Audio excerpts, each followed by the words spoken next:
láti inú oyún títí dọmọwọ́. Ọmọ àwọn ọ̀tẹ̀gbà mi pé ikú ò pa mí. Ọlọ́kọ̀lọ́ délé olódì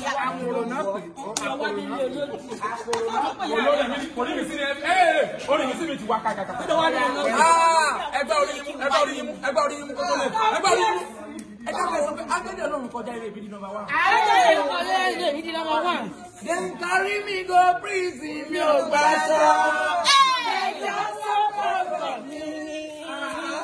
Prisoner, lẹ́yìn kí n pa ọlọ́pàá, máa fẹjọ́ ẹ̀sọ́ ọlọ́pàá.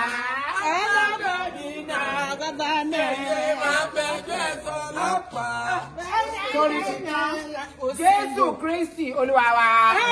Ní báyìí, ẹ jẹ́ ká gbàdúrà. Ẹ pe orúkọ Jésù ní 75 times. Ẹ pe ògo ní 100. Ṣé wà ókè sà? Ẹ kó sí lọ. Ọmọ ẹ̀mí ni mí. Ta lórí general gan-an tó ti yálé ti di ẹ̀. Ìpọ́njú ni Ọlọ́run ní jẹ́ pé mi ò ní. Ìpọ́njú ni àní. Orí ẹ̀ ti dàrú. Ẹni tó bá gba wòlíì gbọ́ á jèrè. Èmi ò gba wòlíì gbọ́. Ẹ́sírà ni wòlíì tiẹ̀ lọ́dọ̀ mi. Mi ò gba wòlíì gbọ́. Ó sì ṣe tí wọ́n bá fi etí àbí tí wọ́n bá farabalẹ̀ láti gbọ́ wọn lọ́rùn rẹ̀. Ẹ farabalẹ̀ kẹ́ gbọ́ wọn lọ́rùn. Alábà wa Ẹ̀mí ti lọ mí. Ìyá àjọ ó yẹ fún wa ní prayer.